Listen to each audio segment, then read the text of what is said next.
14 நூற்றாண்டுகளுக்கு முன்னர் இறைவன் மனித சமூகத்திற்கு வழிகாட்டியாக அல் குர்ஆனை இறக்கி வைத்தான்.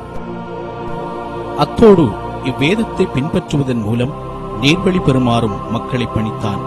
இந்த தெய்வீக நூல் இறக்கப்பட்டது முதல் வறுமை நாள் வரை முழு மனித சமூகத்துக்குமான ஏக வழிகாட்டியாக இருக்கும் என்பதில் எந்த சந்தேகமும் இல்லை.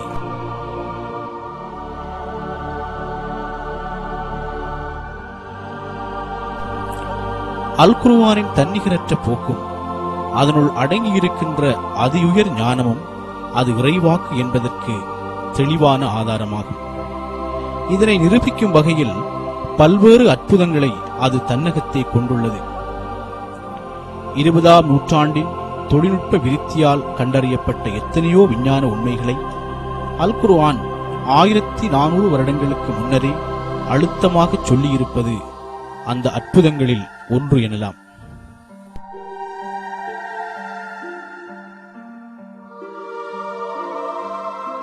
உண்மையில் அல் குர்ஆன் ஒரு விஞ்ஞான நூல் அல்ல. எனினும் அதில் இரத்தினச் சுருக்கமாகவும் கருத்தாளத்துடனும் முன்வைக்கப்பட்ட பல விஞ்ஞான உண்மைகள் இன்றைய தொழில்நுட்ப அறிவியல் யுகத்தில் தான் புரியப்பட்டு வருகின்றன. இவை அல் குர்ஆன் இறக்கப்பட்ட காலப்பகுதியில் அறியக்கூடியதாக இருக்கவில்லை. இதுவும் இக்குர்ஆன் இறைவாக்கு என்பதற்கான பொருத்தமான சான்றாகும்.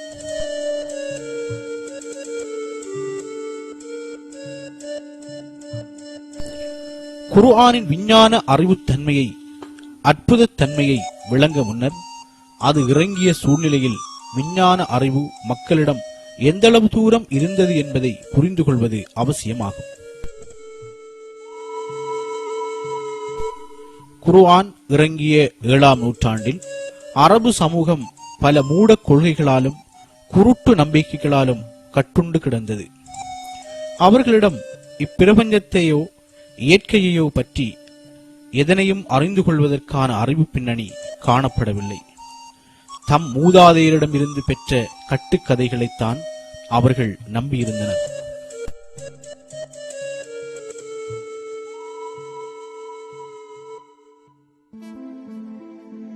உதாரணமாக, மலைகள் வானத்தை தாங்கி நிற்கின்றன என அவர்கள் கருதினர். மேலும் இப்பூமி தட்டையானது எனவும் அதன் இரு மருங்கிலும் பாரிய மலைகள் உள்ளதெனவும் இம்மலைகள் தாம் தூண்களாக நின்று வானத்தை தாங்கி நிற்கின்றன எனவும் அவர்கள் நம்பினர்.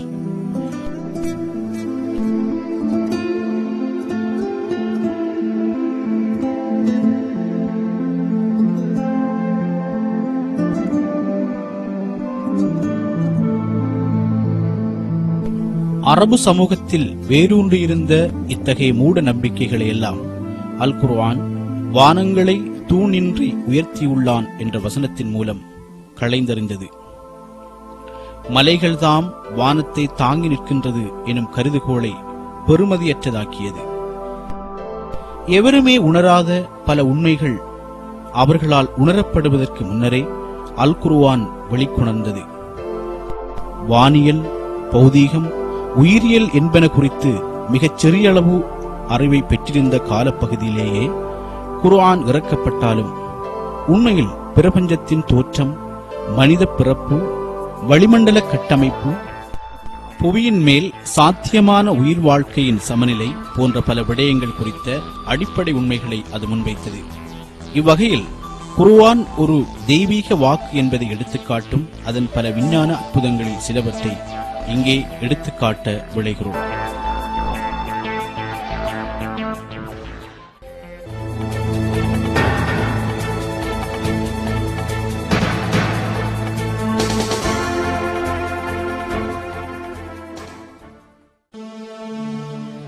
பிரபஞ்சத்தின் தோற்றம் பற்றி அல் குர்ஆன் பின்வரும் வசனத்தின் மூலம் விளக்குகிறது. அவன் வானங்களையும் பூமியையும் முன்மாதிரியின்றி படைத்தவன். இக்கூற்று சமகால விஞ்ஞானத்தோடு முற்றிலும் உடன்படுவதாக உள்ளது. இன்று கிடைக்கப் பெற்றுள்ள அஸ்ட்ரோபிசிக்ஸ் எனும் விண் இயற்பியலின் முடிவுகளின்படி பிரபஞ்சமானது முன்னர் பதார்த்தம் மற்றும் காலத்தினதும் பரிமாணங்களுடன் இணைந்ததாகவே காணப்பட்டது. பின்னர் எப்போதோ ஏற்பட்ட ஒரு பாரிய வெடிப்பின் மூலம் முழு பிரபஞ்சமும் தோற்றம் பெற்றது. இந்நிகழ்வானது த பிக் பேங் எனப்படும் பெருவெடிப்பு எனப்படுகிறது. இது பிரபஞ்சமானது ஒன்றுமில்லாத ஒரு நிலையிலிருந்து தோன்றியதை நிறுவுகின்றது. பிரபஞ்சத்தின் தோற்றப்பாடு குறித்து விளக்குகின்ற ஒரே கோட்பாடு பெருவெடிப்பு கோட்பாடுதான் என்று இன்றைய நவீன விஞ்ஞான கருத்துக்கள் குறிப்பிடுகின்றன. பாரிய வெடிப்புக்கு முன்னர் பதார்த்தம் என்ற ஒரு பொருள் காணப்படவில்லை. இல்லாமை என்ற இந்த நிலைமையில் பதார்த்தமோ சக்தியோ குறைந்தது காலமோ காணப்படவில்லை. அந்த பௌதீக அதீத விளக்கத்தின்படி பதார்த்தம், சக்தி, காலம் என்பன யாவும் அப்போது இருக்கவில்லை. இந்த உண்மையானது நவீன பௌதீகவியலினால் அண்மை காலத்திலேயே கண்டுபிடிக்க முடிந்த போதிலும் அல் குர்ஆன் 1400 வருடங்களுக்கு முன்னர் இதனை குறிப்பிட்டது.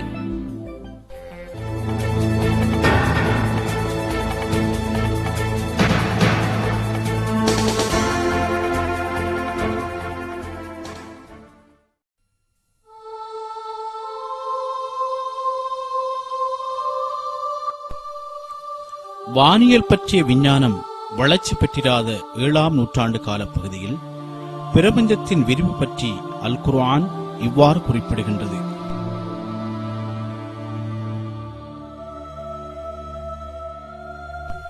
மேலும் வானத்தை நம் சக்திகளை கொண்டு நாம் அமைத்தோம்.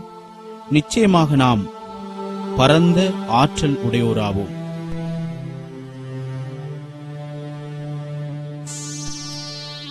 இங்கு குறிப்பிடப்படுகின்ற சமாவ் என்ற சொல்லானது அல் குர்ஆனின் பல இடங்களில் வெளி, பிரபஞ்சம் என்ற கருத்தில் பயன்படுத்தப்படுகின்றது. இவ்வசனத்திலும் குர்ஆன் அக்கருத்தில் பயன்படுத்தியுள்ளதை அவதானிக்கலாம். அதாவது பிரபஞ்சம் விரிவடைந்து செல்கின்றது எனும் கருத்தை அது முன்வைக்கின்றது.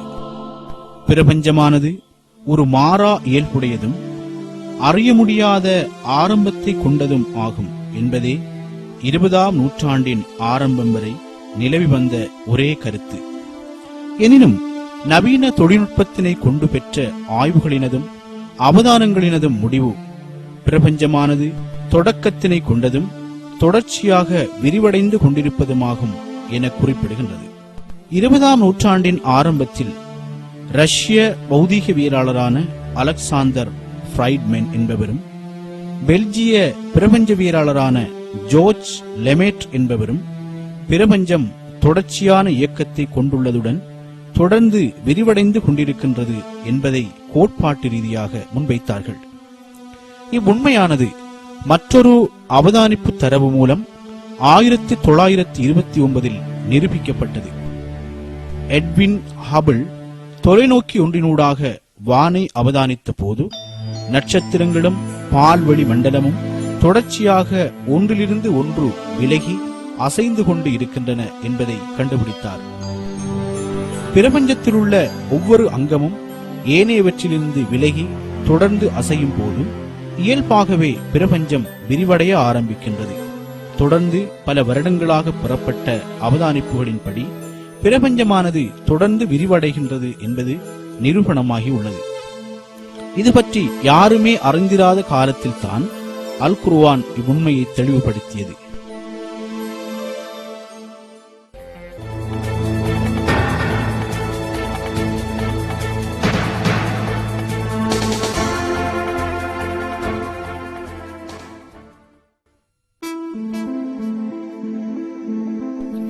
அல் குர்ஆன் சூரியனையும் சந்திரனையும் குறிப்பிடும் போது அவை ஒவ்வொன்றும் குறிப்பிட்ட ஒரு சுற்றுப்பாதையிலேயே அசைகின்றன என்கின்றது.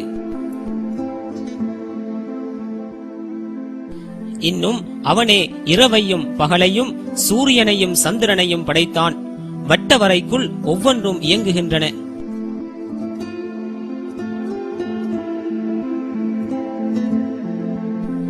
இன்னும் ஓர் வசனத்தில் சூரியன் நிலையானதன்று, அது ஓர் உறுதியான சுற்றுப்பாதையில் அசைந்த வண்ணம் உள்ளது என்பதை பின்வருமாறு குறிப்பிடுகின்றது. இன்னும் சூரியன் தன் வரையறைக்குள் அது சென்று கொண்டிருக்கிறது. இது யாவரையும் மிகைத்தோனும் யாவற்றையும் நன்கறிந்தோனுமாகிய இறைவன் விதித்ததாகும்.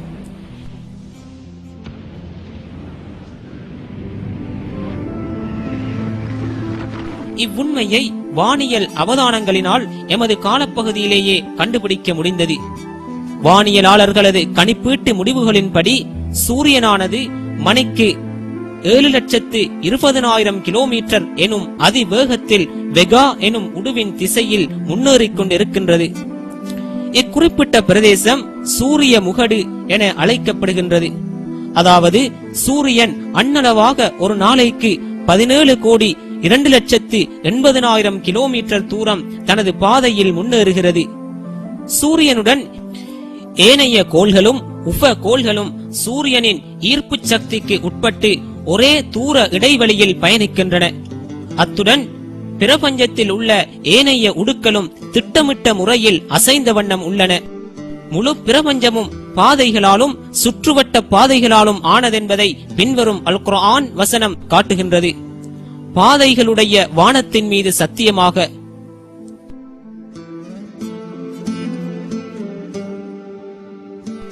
பிரபஞ்சத்தில் ஒவ்வொன்றும் ஏறத்தாழ 200 பில்லியன் உடுக்களை கொண்ட சுமார் 200 பில்லியன் உடுக்கூட்டங்கள் உள்ளன.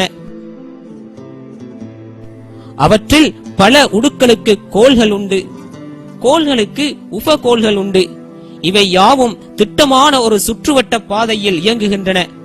அமைதியாகவும் சரியான ஒழுங்கிலும் பல கோடிக்கணக்கான வருடங்களாக அவை தமது வட்ட பாதையிலேயே நீந்திக் கொண்டிருக்கின்றன.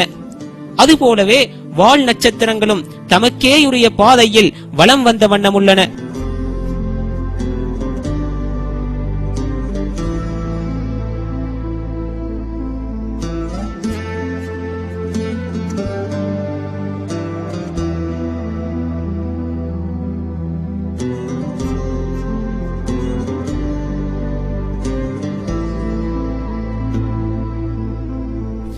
வான்வெளி ஆகாயத்தில் காணப்படும் பொருட்களுக்கு மாத்திரமே உரியதன்று.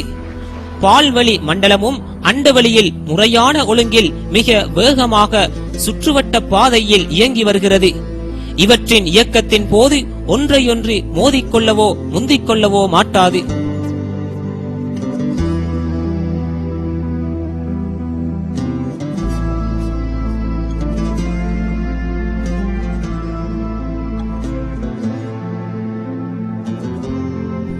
நிச்சயமாக அல் குர்ஆன் இறக்கப்பட்ட போது இன்றுள்ள வானியல் அறிவோ தொலைநோக்கியோ தொழில்நுட்பமோ பல மில்லியன் கிலோமீட்டர் அப்பால் உள்ள பிரபஞ்சத்தை அறியும் கருவிகளோ காணப்படவில்லை. ஆகவே அல் குர்ஆன் கூறிய பாதைகள் சுற்றுவட்டங்கள் அக்காலத்தில் விஞ்ஞான ரீதியாக நிரூபிப்பது அசாத்தியமானதாகவே இருந்தது. அவ்வாறான காலத்தில் இவ்வுண்மையை அல் குர்ஆன் எமக்கு எடுத்துக் காட்டியது. அது அல்லாஹுவின் வார்த்தை என்பதற்கு சிறந்த ஆதாரமாகும்.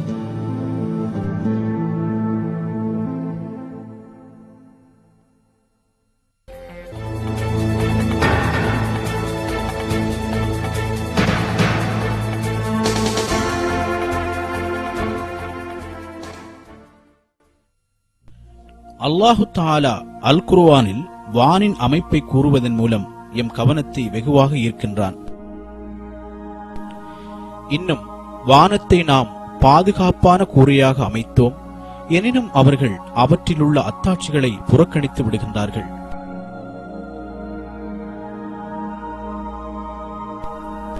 இந்த உண்மை 20ஆம் நூற்றாண்டில் மேற்கொள்ளப்பட்ட விஞ்ஞான ஆய்வின் பலனாக நிரூபிக்கப்பட்டது. புவியைச் சூழ உள்ள வளிமண்டலம் உயிர் வாழ்க்கையின் தொடர்ச்சிக்கு மிகவும் துணை புரிகின்றது. மேலும் எரிகற்கள் புவியை அண்மிக்கும் போது அவற்றை புவியில் விழவிடாது தடுத்து உயிர்களுக்கு சேதம் ஏற்படுவதை தடுத்துக் கொள்கின்றது.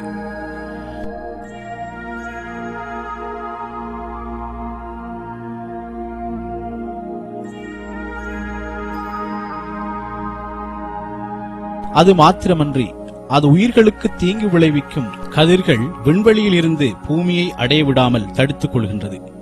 ஆனால் இவ்வளிமண்டலம் பாதகமற்ற பிரயோசனமுள்ள கதிர்களான கட்புல ஒளி, புற ஊதா கதிர், வானொலி அலை போன்றவற்றை அனுமதிப்பது விசித்திரமாகவே உள்ளது. இக்கதிர்வீச்சுக்கள் எல்லாம் உயிர் வாழ்வைக்கு அடிப்படையானவை. வளிமண்டலத்தின் ஊடாக பகுதியாக உள்ளே விடப்படுகின்ற புற ஊதா கதிர்கள் தாவரங்களின் ஒளித்தொகுப்பிற்கு மிகவும் அத்தியாவசியமாக பயன்படுவதுடன் ஏனைய எல்லா உயிர்களின் நிலைத்தலுக்கும் காரணமாகின்றன. சூரியனால் வெளிப்படுத்தப்படும் புற ஊதா கதிரின் பெரியதொரு பகுதி ஓசோன் படையினால் வடிகட்டப்பட்டு சிறியதொரு முக்கியமான பகுதியே பூமியை வந்தடைகின்றது. இத்துடன் வளிமண்டலத்தில் பாதுகாக்கும் தொழிற்பாடு முடிவதில்லை. விண்வெளியில் மறை 270 பாகை செல்சியஸினால் பூமி உறைந்து விடாமல் வளிமண்டலம் பாதுகாக்கின்றது.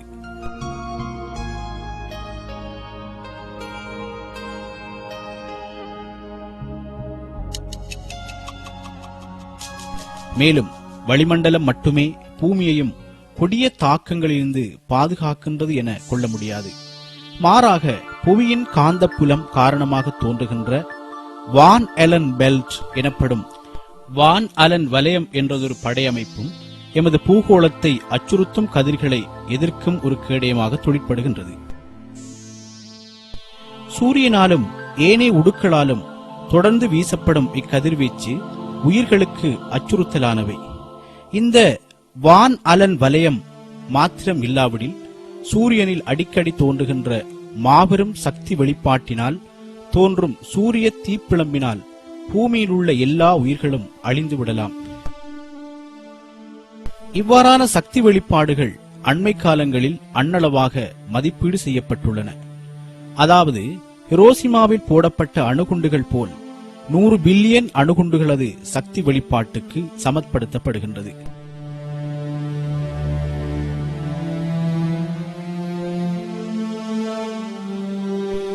வெடிப்புக்கு 58 மணி நேரத்தின் பின்னால் அவதானித்த போது திசைகாட்டியின் காந்த ஊசி வழமைக்கு மாறான அசைவை காட்டியதுடன் வளிமண்டலத்தின் 250 கிலோமீட்டருக்கு மேல் வெப்பநிலையானது திடீரென 2500 பாகை செல்சியஸாக அதிகரித்தது.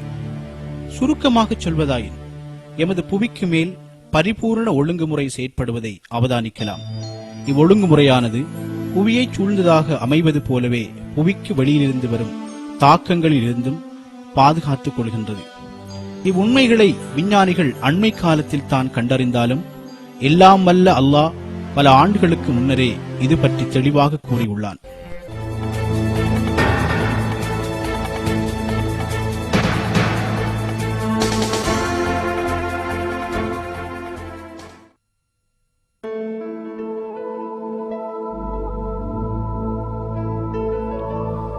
சூரா தாரிக்கின் 11வது வசனம் வானத்தின் திரைப்படையச் செய்யும் தொழிற்பாடு பற்றி தெளிவாக விளக்குகின்றது.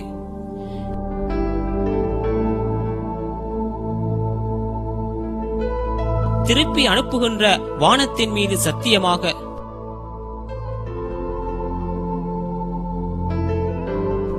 அல் குர்ஆன் விவரிக்கப்பட்டுள்ள சுழற்சியாதல் என்ற சொல்லுக்கு திருப்புதல், திருப்பி அனுப்புதல் எனவும் அர்த்தம் உண்டு. பூமியை சூழ உள்ள வளிமண்டலம் பல படைகளால் ஆனது. ஒவ்வொரு படையும் உயிர்களின் நலனுக்காக தொழிற்படுகின்றது. இப்படையானவை பதார்த்தங்களை அல்லது கதிர்களை விண்வெளிக்கு அல்லது பூமிக்கு திருப்பி அனுப்புவதில் பெரும் பங்காற்றுவதாக ஆய்வுகள் தெரிவிக்கின்றன. புவியை சூழ உள்ள இப்படைகள் மீள் சுழற்சிக்குள்ளாக்கும் தொழிற்பாட்டை ஒரு சில உதாரணங்கள் மூலம் பார்ப்போம். புவியில் இருந்து 13 தொடக்கம் 15 கிலோமீட்டர் வரையுள்ள படையான மாரன் மண்டலம் புவியில் இருந்து ஆவியாக செல்லும் நீரை ஒடுக்கி புவிக்கு மழையாக திருப்பி அனுப்புகின்றது. 25 கிலோமீட்டர் உயரத்தில் காணப்படும் ஓசோன் படையானது விண்வெளியில் இருந்து வரும் பாதகமான கதிர்களையும் புற ஊதா கதிர்களையும் விண்வெளிக்கே திருப்பி அனுப்பிவிடுகின்றது.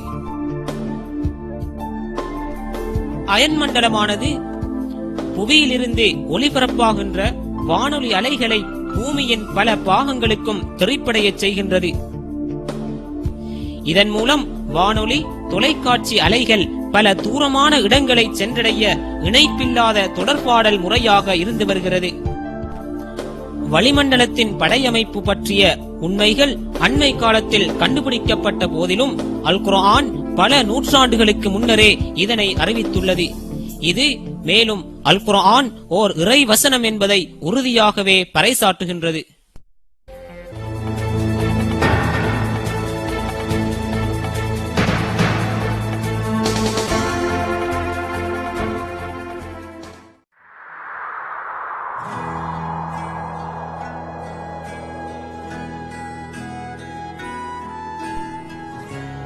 வானம் 7 படைகளால் ஆனது எனும் உண்மையை அல் குர்ஆன் இவ்வாறு கூறுகின்றது. அவன் எத்தகையவன் என்றால், அவனே உலகத்திலுள்ள அனைத்தையும் உங்களுக்காக படைத்தான். பின்னர் அவன் வானத்தின் பால் தனது கவனத்தை செலுத்தினான். அவற்றை 7 வானங்களாக ஒழுங்காக்கினான். அன்றியும் அவனே ஒவ்வொரு பொருளையும் நன்கறிந்தவனாக இருக்கின்றான்.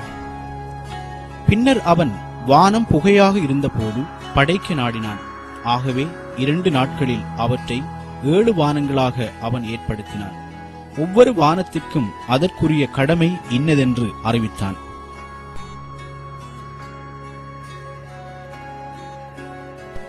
அல் குர்ஆனில் பல இடங்களில் வரும் வானங்கள் எனும் சொல்லானது புவிக்கு மேலால் உள்ளவை, முழு பிரபஞ்சத்துக்கும் மேலால் உள்ளவை என 2 கருத்தில் பயன்படுத்தப்பட்டுள்ளது. இவ்வடிப்படையில் நோக்கும் போது புவிக்கு மேலுள்ள வானம் அல்லது வளிமண்டலம் 7 படைகளால் ஆனது என்பதை புரிந்து கொள்ளலாம். உண்மையில் புவியின் வளிமண்டலமானது பல படைகளை கொண்டுள்ளது. இப்படைகள் ஒன்றன் மேல் ஒன்றாக அமைந்துள்ளன. அத்துடன் அவை அல் குர்ஆன் குறிப்பிடுவது போன்று திட்டமாக 7 படைகளாகவும் காணப்படுகின்றன. இது பற்றி ஒரு விஞ்ஞான மூலம் பின்வருமாறு கூறுகின்றது. வளிமண்டலம் பல படைகளை கொண்டது என்பதை விஞ்ஞானிகள் கண்டறிந்துள்ளார்கள். அமுக்கம், வாயுக்களின் வகைகள் போன்ற பௌதீக காரணிகளால் ஒவ்வொரு படையும் மற்றேதிலிருந்து வேறுபடுகின்றது. புவிக்கு மிக நெருங்கிய வளிமண்டலமானது மாறன் மண்டலம் எனப்படும். இது ஏறத்தாழ வளிமண்டலத்தின் 90% தெளிவை கொண்டுள்ளது. இதற்கு மேலாக அமைந்துள்ளது படைமண்டலம் ஆகும். இதன் ஒரு பகுதியான ஓசோன் படை புற ஊதா கதிர்களை உறிஞ்சக்கூடியது. படைமண்டலத்திற்கு மேலாக உள்ளது இடைமண்டலம் எனப்படும். இதற்கு மேலாக அமைவது வெப்பமண்டலம் ஆகும். இப்படையினுள் அயனாக்க வாயுக்களாலான ஒரு படை உண்டு. இது அயன் மண்டலம் எனப்படும். வளிமண்டலத்தின் இறுதி பகுதி ஏறத்தாழ 480 கிலோமீட்டரில் இருந்து 960 கிலோமீட்டர் வரை நீண்டு செல்கின்றது. இப்படையே மிக பெரியதாக அமையும் புறமண்டலம் ஆகும். இவ்வலகுகளின் ஊடாக நோக்கும் போது அல் குர்ஆன் கூறுவது போன்று வளிமண்டலம் திட்டமான 7 படைகளை கொண்டது என்பது புலனாகும்.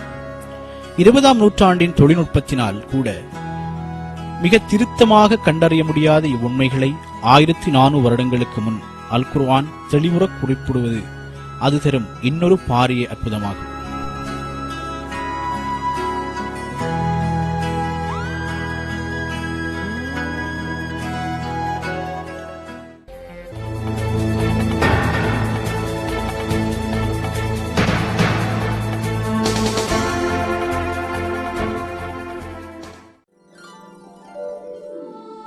மலைகளின் புவிச்சரிதவியல் சார்ந்த தொழிற்பாடு பற்றிய மிக முக்கியமான விடயத்தை அல் குர்ஆன் முன்னால் முன்வைக்கின்றது. இன்னும் இப்பூமி ஆடி சாயாமல் இருக்கும் பொருட்டு நாம் அதில் நிலையான மலைகளை அமைத்தோம்.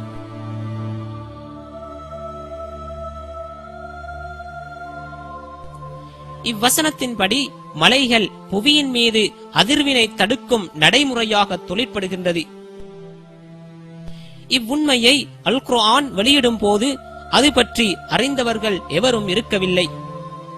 உண்மையில் நவீன புவிச்சரிதவியல் கண்டுபிடிப்புகளின் பின்னரே விஞ்ஞான உலகு இது பற்றி தெரிந்து கொண்டது.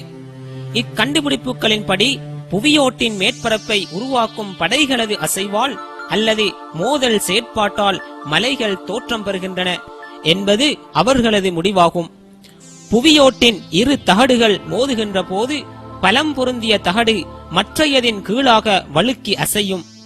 மேலாக உள்ள மென்தகடு உச்சிகளையும் மலைகளையும் தோற்றுவிக்கும். கீழாக உள்ளது நிலத்திற்கு அடியில் நீட்டப்பட்டு ஆழமாக ஊடுருவும்.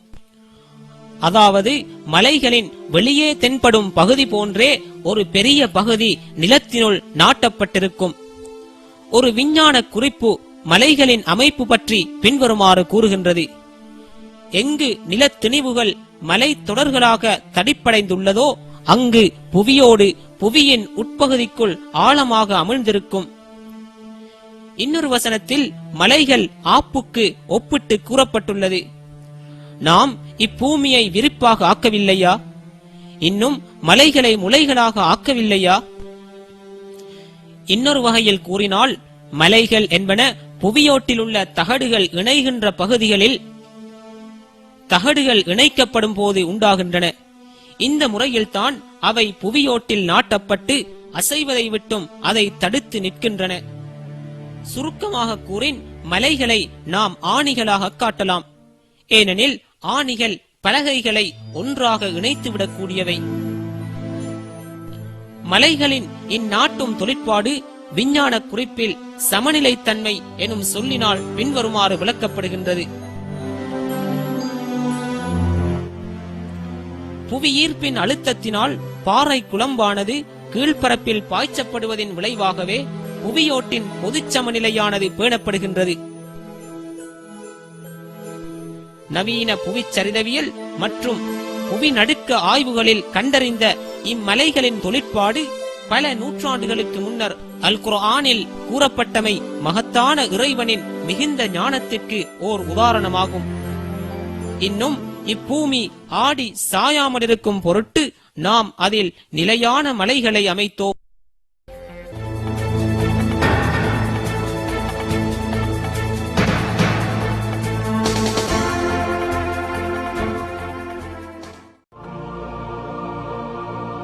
நாம் மேலே குறிப்பிட்ட வசனத்தில் மலைகள் பார்ப்பதற்கு அசைவற்றவை என அறிந்தோம்.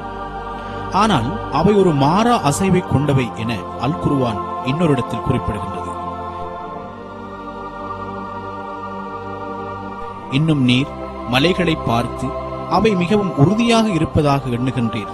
ஆனால் அவையோ மேகங்களைப் போல் பறந்தோடும்.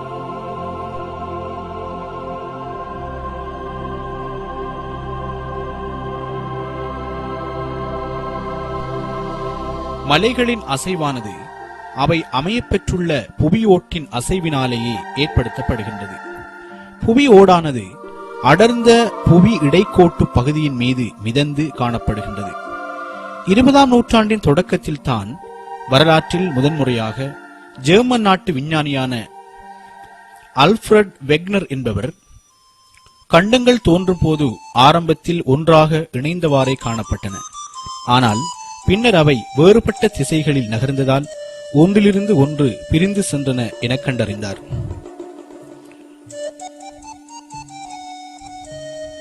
அவர் இறந்து 50 வருடங்களின் பின் 1980களில் தான் அவரது கூற்று உண்மையானது என்பதை புவிச்சரிதவியலாளர்கள் புரிந்து கொண்டனர்.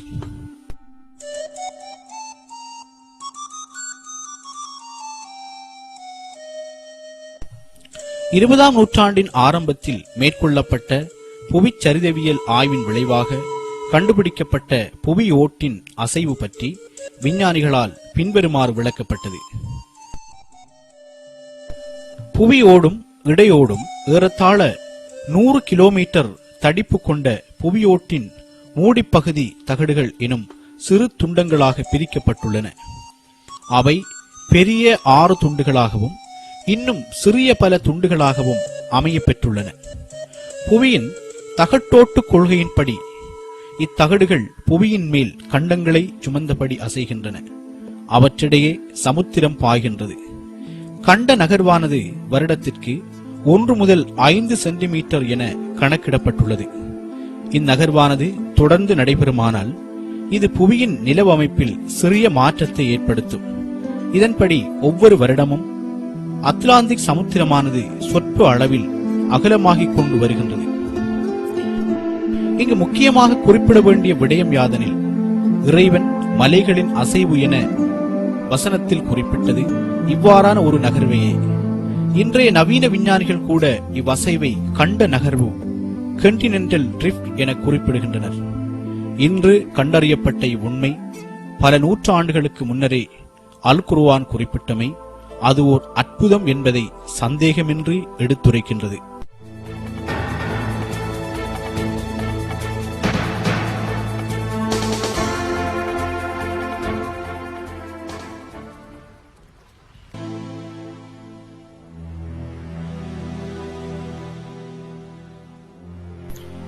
அல் குர்ஆனில் குறிப்பிடப்பட்ட மூலகங்களில் இரும்பும் ஒன்றாகும்.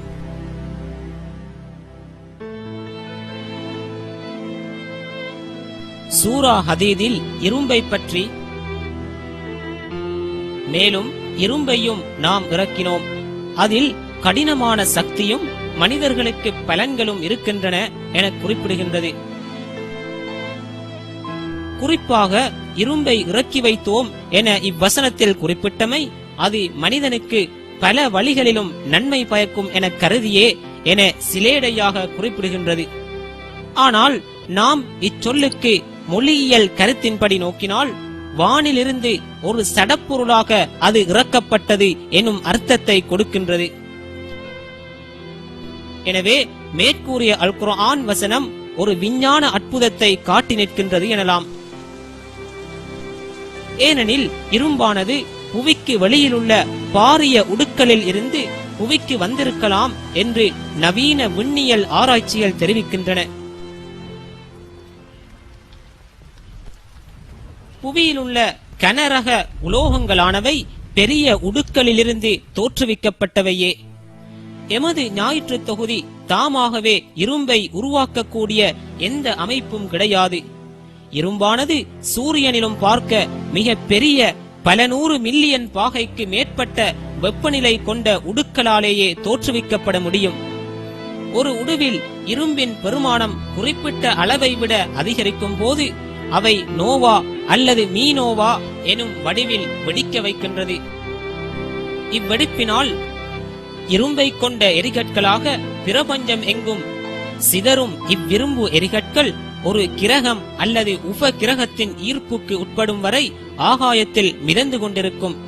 இவையெல்லாம் இரும்பானது புவியில் தோன்றவில்லை என்பதையும், மாறாக விண்வெளியில் வெடிக்கும் உடுக்களின் துகள்கள் எரிகற்களாக புவிக்கு அனுப்பப்பட்டதன் மூலமே பெறப்படுகின்றது என்பதையுமே காட்டுகின்றது. அல் குர்ஆன் இறக்கப்பட்ட 7ஆம் நூற்றாண்டில் இவ்வுண்மையானது விஞ்ஞானத்தினால் கண்டுபிடிக்கப்பட்டிருக்கவில்லை என்பது மட்டும் உறுதியானது.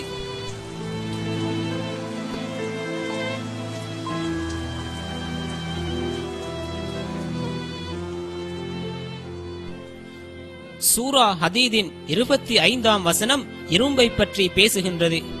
இது இரு வியத்தகு கணிதவியல் உண்மைகளை உள்ளடக்கியது. சூரா ஹதீத் குர்ஆனின் 57ஆம் சூறாவாகும். அல் ஹதீத் எனும் சொல்லின் இலக்க பெறுமதியும் அபிஜத் முறைப்படி 57 ஆகும். மேலும் தனியே ஹதீத் எனும் சொல்லின் இலக்க பெறுமதி 26 ஆகும். இது இரும்பின் அணுவெண்ணுக்கு சமனானதாகும்.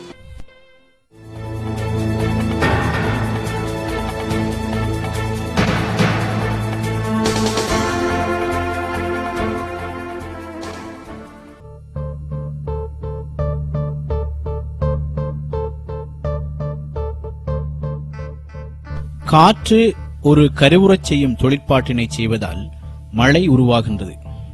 இது பற்றி அல் குர்ஆன் இவ்வாறு குறிப்பிடுகின்றது. இன்னும் காற்றுக்களை சூழ்கொண்ட மேகங்களாக நாமே அனுப்புகின்றோம். பின்னர் வானத்திலிருந்து நாம் மழை பொழிவித்து அதனை உங்களுக்கு நாம் புகட்டுகின்றோம். நீங்கள் அதனை சேமித்து வைப்பவர்களாக இல்லை. இவ்வசனத்தின் மழை உருவாகுவதன் முதற்படி காற்றுத்தான் என கூறுகின்றது.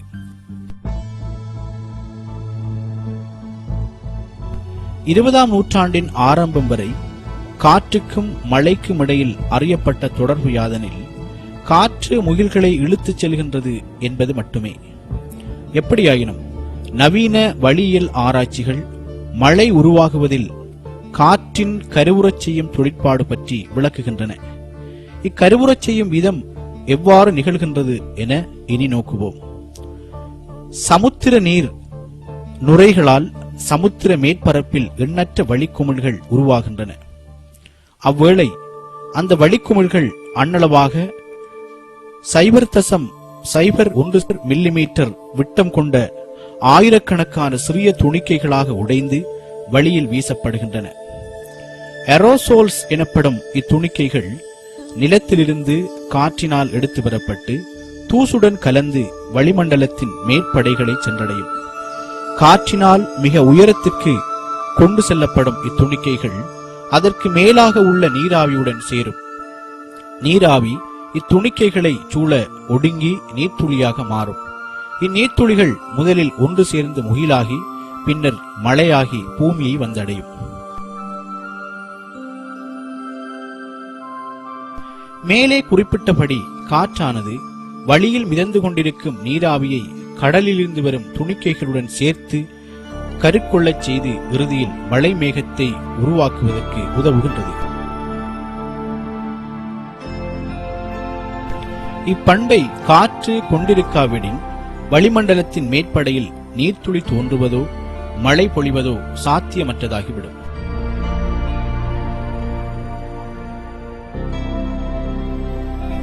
இங்கு கவனிக்க வேண்டிய மிக முக்கியமான அம்சம் என்னவென்றால், மக்கள் இயற்கை நியதி குறித்து எதுவுமே அறிந்திராத பல நூற்றாண்டுகளுக்கு முன்பே திருக்குர்ஆன் மழை உருவாக்கத்தில் காற்றின் பங்கு குறித்து இவ்வாறு எடுத்துரைப்பதுதான்.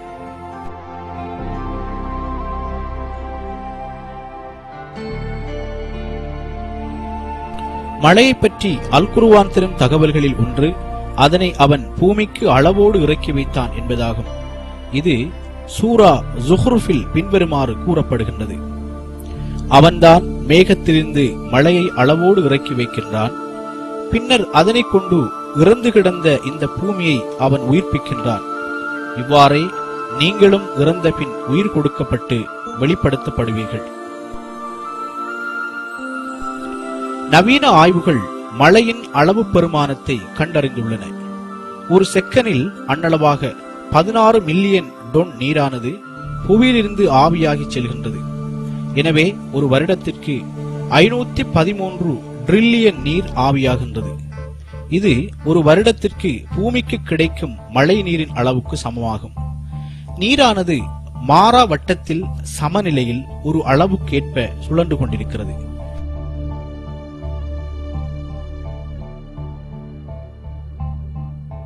புவியில் உள்ள உயிர்கள் இந்நீரியல் வட்டத்தில் தங்கியுள்ளன. மனிதனின் தொழில்நுட்ப அறிவு எவ்வளவு தூரம் விருத்தியடைந்த போதும் அவனால் இத்தகையதொரு வட்டத்தை செயற்கையாக உருவாக்கிக் கொள்ள முடியாது. இச்சமநிலையில் ஏற்படும் ஒரு சிறிய மாற்றம் கூட தாவர சமநிலையில் மாற்றத்தை ஏற்படுத்தி அனைத்து உயிர்களையும் அழியச் செய்துவிடும். ஆனால் இச்சமநிலையில் எத்தகைய குழப்பமும் இதுவரை இடம்பெறவில்லை. ஏனெனில் அல் குர்ஆனில் கூறப்பட்டபடி மழை ஒவ்வொரு வருடமும் குறிப்பிட்ட அளவில் தொடர்ந்து பொழிந்து கொண்டிருக்கிறது.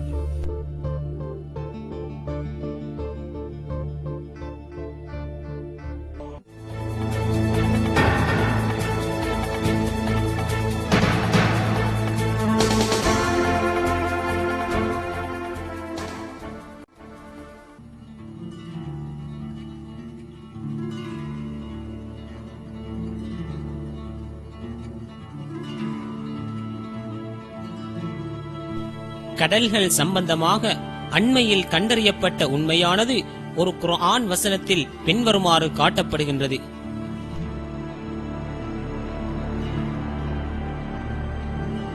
அவனே 2 கடல்களையும் ஒன்றோடொன்று சந்திக்கச் செய்தான், அவற்றிடையே ஒரு தடுப்பும் இருக்கிறது, அதை அவை மீறமாட்டா.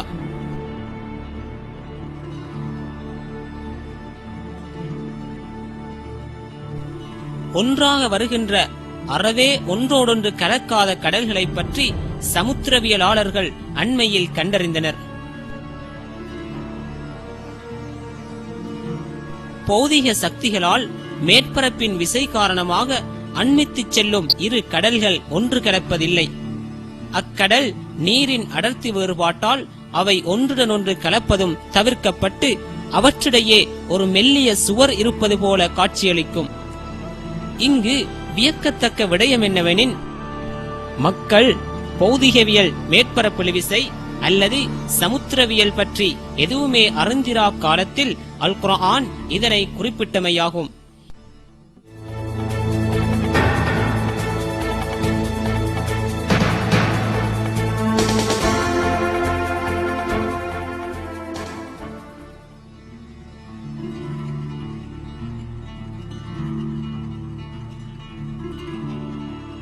தாயின் கலங்களே குழந்தையின் பாலை தீர்மானிப்பதாக அண்மை காலம் வரை நம்பப்பட்டு வந்தது.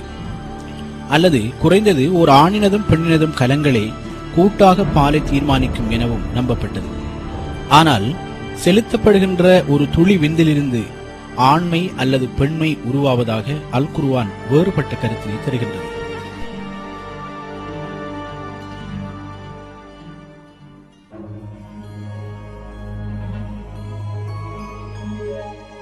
நிச்சயமாக செலுத்தப்பட்ட விந்தின் ஒரு துளியிலிருந்தே அவனே ஆண் பெண் இருபாலரையும் படைத்தான்.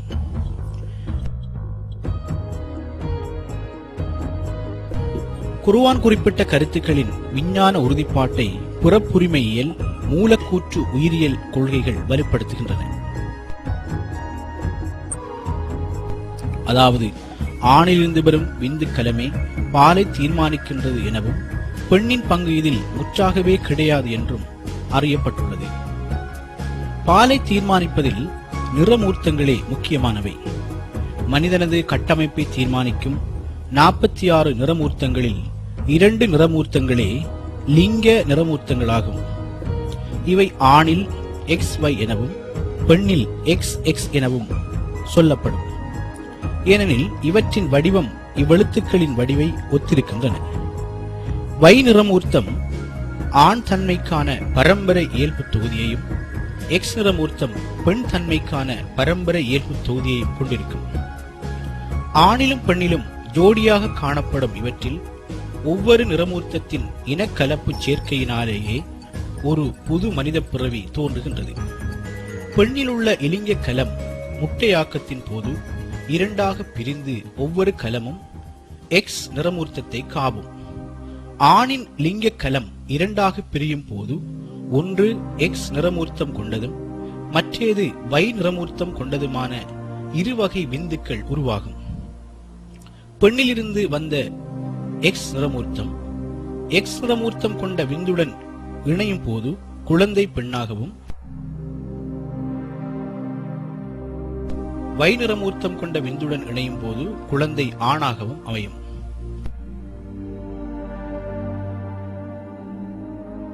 இன்னொரு வகை சொல்வதானால், பெண் முட்டையுடன் ஆணின் எந்த விந்து இணைகின்றதோ அதன்படியே குழந்தையின் பால் நிர்ணயிக்கப்படுகின்றது. 20ஆம் நூற்றாண்டில் பிறப்புரிமையியல் கண்டுபிடிப்புகள் வர முன்னர் இந்த எந்த ஒன்றும் அறியப்பட்டிருக்கவில்லை. எல்லா நாகரிகங்களும் அன்று பெண்ணின் கலமே குழந்தையை தீர்மானிப்பதாக கருதி வந்தன.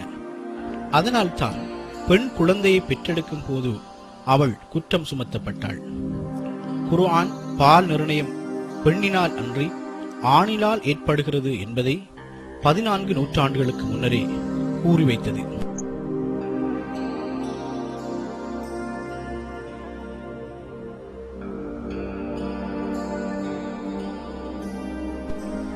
மனித உயிரியல் உருவாக்கம் பற்றி அல் குர்ஆன் அறிவிக்கும் உண்மைகளை நாம் தொடர்ந்து ஆராய்வோமானால் மேலும் சில முக்கியமான விஞ்ஞான அற்புதங்களை சந்திக்கலாம். ஆணில் இருந்தான விந்தும் பெண்ணில் இருந்தான சூலும் இணையும் போது பிறக்கும் குழந்தையின் சாற்று பதார்த்தம் கிடைக்கும். நுகம் எனப்படும் இத்தனிக்கலம் உடனடியாக பிரிவடைவதன் மூலம் பெருக ஆரம்பிக்கும்.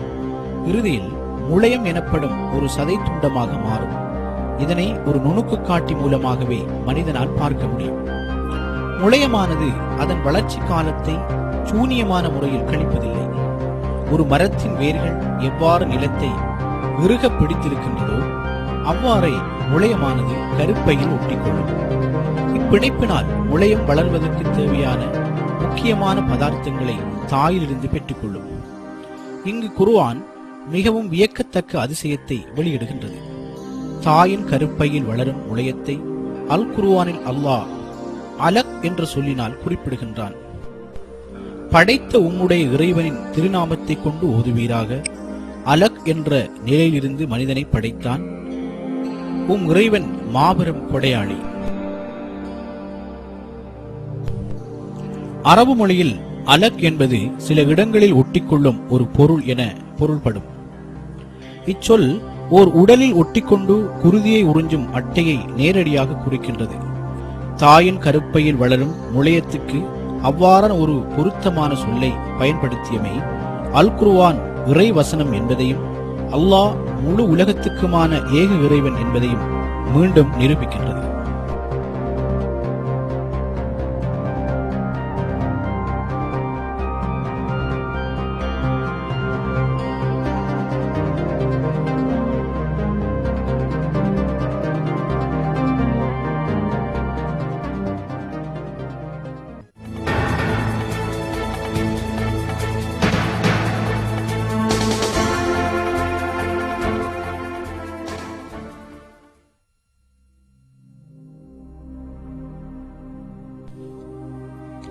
மனிதனின் இறப்புக்கு பின் அவனை மீண்டும் உயிர்ப்பிப்பது இறைவனுக்கு இலகுவானது என அல் குர்ஆன் குறிப்பிடுகின்றது. இவ்வசனத்தில் மக்களின் விரல் அடையாளம் குறிப்பாக கூறப்படுகின்றது. விரல் நுனிகளையும் செவ்வையாக்க நாம் ஆற்றலுடையோம்.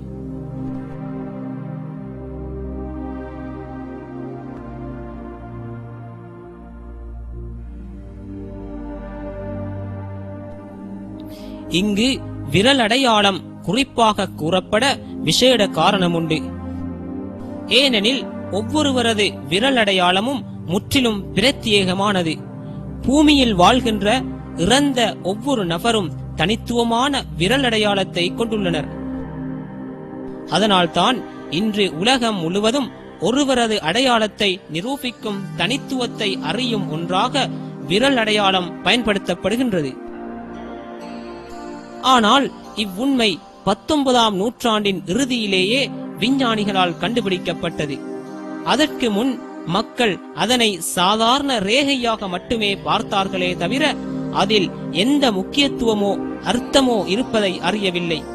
எவ்வாறிருப்பினும் அல்லாஹ் அல் குர்ஆனில் அன்று கூறிய போது ஒருவரது கவனமும் ஈர்க்கப்படாதிருந்த இவ்விடயம் எவ்வளவு முக்கியமானது என்பதை நாம் இன்றுதான் புரிந்து கொள்கின்றோம்.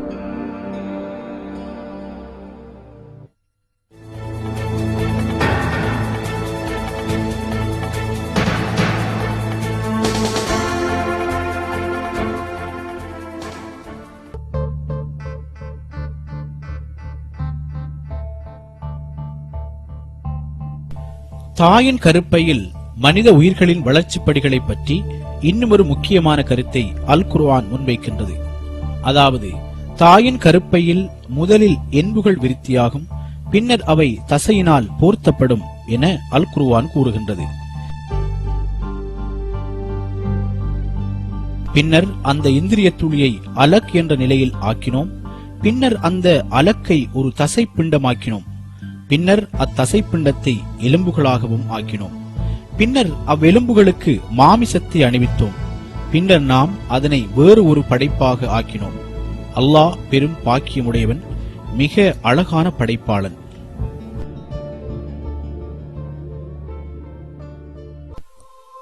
முளைய இயல் என்பது தாயின் கருப்பையில் விருத்தியடையும் முளையம் பற்றிய கல்வியை வழங்கும் விஞ்ஞானத்தின் ஒரு கிளையாகும்.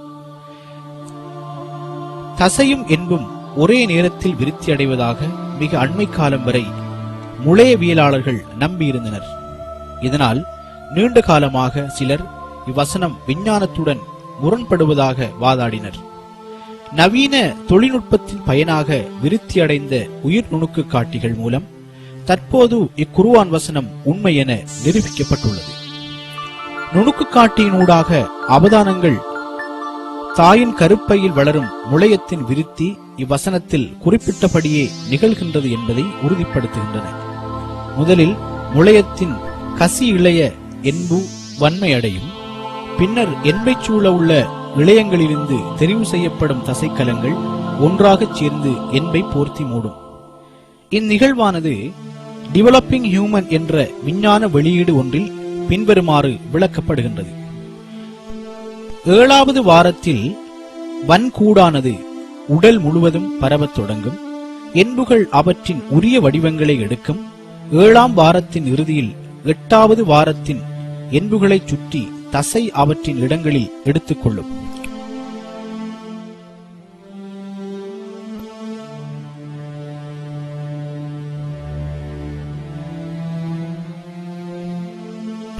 சுருங்கக்கூறின் நவீன முளையவியல் கண்டுபிடிப்புகள் மூலம் அல் குர்ஆன் வசனங்கள் எந்த அளவு உண்மை என்பதை கண்டுகொள்ளலாம்.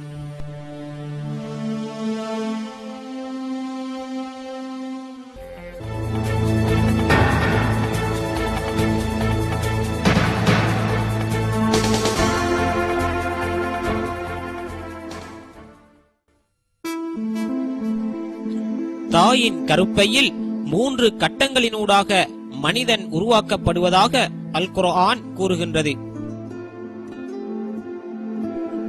அவன் உங்களை தாய்மார்களின் கருவறைகளில் 3 இருள்களுக்குள் கட்டங்கட்டமாக படைக்கின்றான். அவனே அல்லாஹ், உங்களுடைய இறைவன். அவனுக்கே ஆட்சி அதிகாரம் உரியது. அவனைத் தவிர வேறு நாயன் இல்லை. அவ்வாறிருக்க நீங்கள் எப்படி திருப்பப்படுகிறீர்கள்? இவ்வசனத்தின்படி மனிதனின் உருவாக்கம் தாயின் கருப்பையில் 3 தெளிவான படிமுறைகளினூடாக இடம்பெறுகின்றது என்பதை விளங்கலாம். உண்மையில் குழந்தை வளர்ச்சி தாயின் கருப்பையில் 3 வேறான இடங்களில் நடைபெறுவதாக நவீன உயிரியல் தெரிவிக்கின்றது. தற்போது மருத்துவ துறையில் போதிக்கப்படும் எல்லா பாடப்புத்தகங்களும் இதனை ஓர் அடிப்படையாக வைத்துள்ளன. உதாரணமாக, அடிப்படை மனித முளையியல் எனும் முளையவியல் துறை சார்ந்த அடிப்படை நூலில் இவ்வுண்மை இவ்வாறு குறிப்பிடப்படுகின்றது. கருப்பையில் வாழ்க்கை 3 நிலைகளில் இடம்பெறும். முளையத்திற்கு முன்னானது முதல் 2.5 வாரமும், முளையமானது 8ஆம் வாரத்தின் இறுதி வரையும், சிசுவானது 8ஆம் வாரம் தொட்டு பிறப்பு வரையும் ஆகும். இவ்வசனங்கள் குழந்தையின் வேறுபட்ட 3 விருத்தி படிகளை காட்டுகின்றன.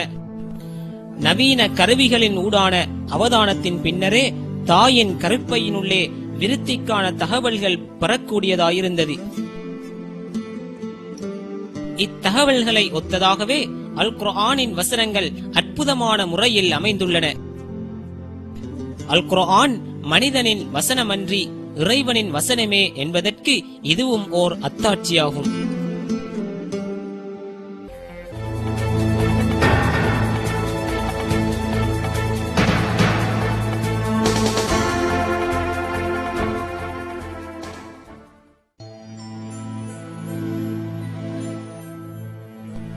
பின்னைய கிழக்கு ரோம பேரரசின் ஒரு பகுதியான பைசாந்திய சாம்ராஜ்யம் பற்றி சூரா ரோமின் முதல் வசனங்கள் குறிப்பிடுகின்றன. இவ்வசனங்கள் பைசாந்திய சாம்ராஜ்யம் ஒரு பாரிய தோல்வியை சந்தித்ததாகவும் அது விரைவில் மீண்டும் வெற்றி பெறும் எனவும் கூறுகின்றது. தாழ்ந்த பூமியில் ரோம் தோல்வியடைந்து விட்டது. ஆனால் அவர்கள் தங்கள் தோல்விக்கு பின் விரைவில் வெற்றி அடைவார்கள். சில வருடங்களுக்குள்ளாகவே. முன்னும் பின்னும் அதிகாரம் அல்லாஹ்வுக்குத்தான். அந்நாளில் மூமின்கள் மகிழ்வடைவார்கள். இவ்வசனங்கள் கிறிஸ்துவுக்கு பின் 620 கிறிஸ்தவ பைசாந்திய சாம்ராஜ்யம் பாரசீக சிலை வணங்கிகளின் கரங்களில் வீழ்ந்து 7 வருடங்களின் பின்னர் இறங்கின. இவ்வசனங்கள் பைசாந்தியர் சீக்கிரம் வெற்றி பெற்றுவிடும் என்று குறிப்பிடுகின்றது. உண்மையில் பைசாந்தியா திருப்பி வெற்றி பெறுவது எப்படி போனாலும் தப்பி பிழைப்பதை கற்பனை செய்து பார்க்க முடியாத அளவுக்கு பேரிழப்புகளை சந்தித்திருந்தது. பாரசீகம் மட்டுமன்றி இன்னும் பலரது அச்சுறுத்தலுக்கு பைசாந்திய அரசு இலக்காகி இருந்தது. பைசாந்திய மன்னன் ஹெர்க்யூலிஸ் தன் படையினரின் செலவுகளை ஈடு செய்வதற்காக தேவாலயங்களில் இருந்து தங்கம், வெள்ளி எல்லாவற்றையும் உருக்கி நாணயமாக்குமாறு உத்தரவிட்டான். அதுவும் போதாமற் போன போது வெண்கலச் சிலைகள் உருக்கி பணமாக்கப்பட்டன.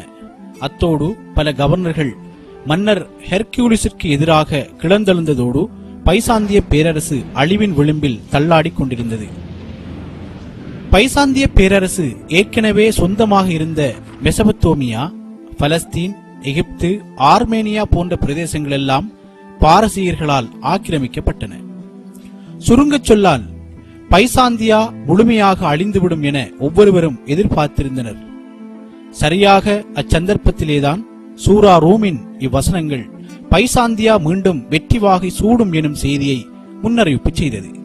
இச்செய்தியை அரேபிய இணை வைப்பாளர்கள் அசாத்தியமானது என கருதி பரிகசித்தனர். இவ்வெற்றி ஒருபோதும் நிதர்சனமாக போவதில்லை என அவர்கள் கருதினர். இவ்வசனங்கள் இறங்கி சுமார் 7 வருடங்களின் பின் கிறிஸ்துவுக்கு பின் 627 டிசம்பர் மாதத்தில் நினேவா பைசாந்தியாவுக்கும் பாரசீக சாம்ராஜ்யத்திற்கும் இடையில் ஒரு கடும் சமர் நிகழ்ந்தது. இச்சந்தர்ப்பத்தில் எதிர்பாராத விதமாக பைசாந்தியர்கள் பாரசீகர்களை தோற்கடித்து விட்டார்கள். சில மாதங்களின் பின் தாம் ஏற்கனவே கைப்பற்றிய பிரதேசங்களை மீள ஒப்படைப்பதாக பைசாந்தியர்களோடு பாரசீகர்கள் ஓர் ஒப்பந்தம் செய்து கொண்டனர். இவ்வாறு இறுதியில் அல் குர்ஆன் குறிப்பிட்டது போல ரோமர்களின் வெற்றி அற்புதமான முறையில் நிதர்சனமாகியது. இவ்வசனங்களில் அக்காலத்தில் யாரும் அறிந்திராத ஒரு புவியியல் உண்மையும் குறிப்பிடப்பட்டுள்ளது. சூரா ரூமின் 3ஆம் வசனம் ரோமர்கள் உலகின் மிகவும் தாழ்மையான பிரதேசத்தில் தோற்கடிக்கப்பட்டார்கள் என குறிப்பிடுகின்றது. இங்கு வந்துள்ள அதுனல் அருள் எனும் சொல்லுக்கு அண்மையில் உள்ள பிரதேசம் என்றே பல மொழிபெயர்ப்புகளில் இடம்பெற்றுள்ளது. எனினும் இதற்கு மொழி ரீதியான சரியான கருத்து உலகின் மிக தாழ்ந்த இடம் என்பதாகும்.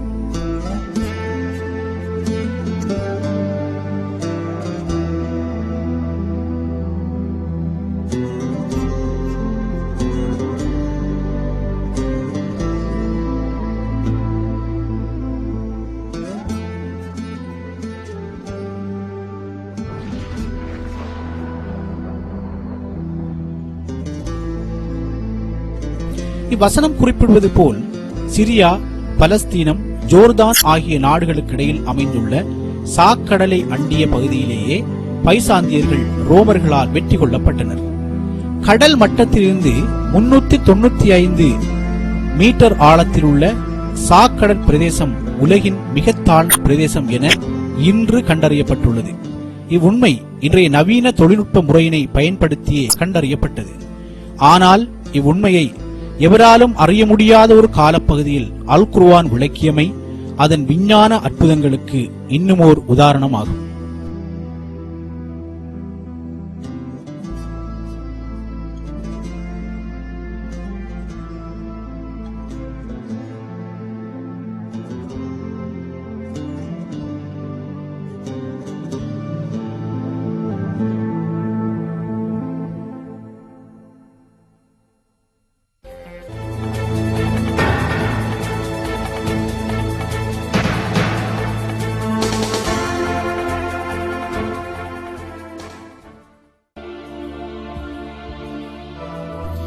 இதுவரை நாம் பார்த்து வந்த அல் குர்ஆனின் அற்புதங்களை போன்று சற்று வித்தியாசமாக கணிதவியல் அற்புதங்களையும் அது தன்னகத்தே கொண்டுள்ளது.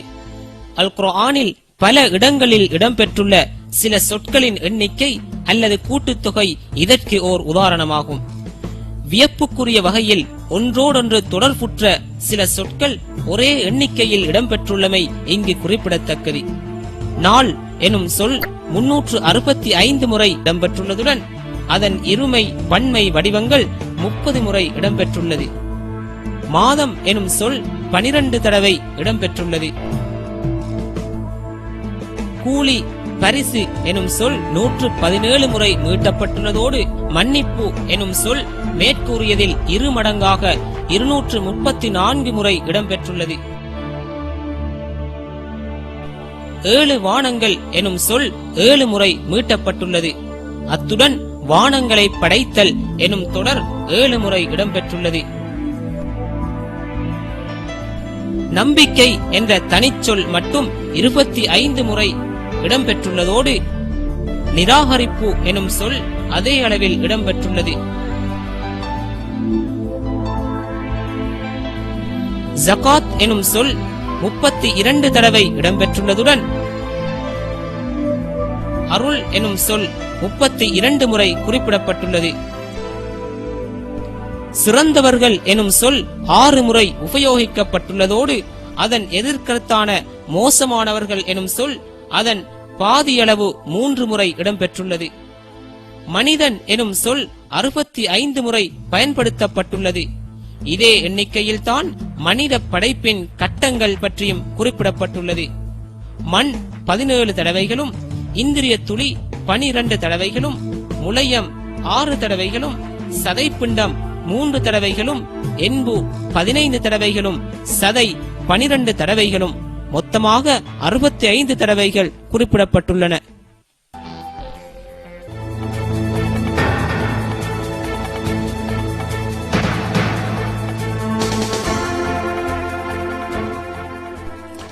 இதுவரை நாம் பார்த்த யாவும் ஒரு உண்மையை நமக்கு தெளிவுபடுத்துகின்றது. அதாவது அல் குர்ஆன் எத்தகைய நூல் என்றால் அதில் கூறப்பட்டுள்ள எல்லா விடயங்களும் உண்மை என நிரூபிக்கப்பட்டுள்ளது. விஞ்ஞான விடயங்கள் தொடர்பான உண்மைகள், அக்காலத்தில் யாருமே அறிந்திராதவைகள் அனைத்தும் அவ்வசனங்களில் கூறப்பட்டன. அக்கால தொழில்நுட்பம் மற்றும் அறிவு தரத்தினை வைத்து பார்க்கும்போது அத்தகவல்கள் அறியப்படுவது சாத்தியமானதாக காணப்படவில்லை. எனவே இதுவே அல் குர்ஆன் ஒரு மனித ஆக்கம் அன்று என்பதற்கான தெளிவான ஆதாரமாக விளங்குகின்றது. அல் குர்ஆன் சகல வல்லமையும் படைத்த அல்லாஹ்வின் ஆக்கமாகும். அவனே சகலவற்றையும் படைத்தவன், அவனே தனது ஞானத்தால் யாவற்றையும் அறிந்தவன். இந்த உண்மையை அல் குர்ஆன் பின்வருமாறு எடுத்துரைக்கின்றது. இந்த குர்ஆனை அவர்கள் ஆய்ந்து உணர வேண்டாமா? அல்லாஹ் அல்லாதவரிடமிருந்து இந்த குர்ஆன் வந்திருக்குமாக இருந்தால் அதில் அநேக முரண்பாடுகளை அவர்கள் கண்டிருப்பார்கள். புனித அல் குர்ஆனில் எவ்வித முரண்பாடும் கிடையாது. தினமும் அத்தெய்வீக நூலின் அற்புதங்கள் மென்மேலும் வெளிப்பட்டுக் கொண்டிருக்கின்றன.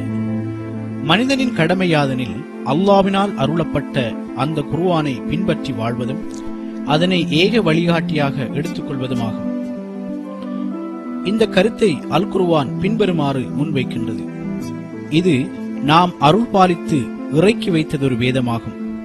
ஆகவே இதையே நீங்கள் பின்பற்றுங்கள், அல்லாஹ்வை பயந்து கொள்ளுங்கள், நீங்கள் அருள் பாலிக்கப்படுவீர்கள்.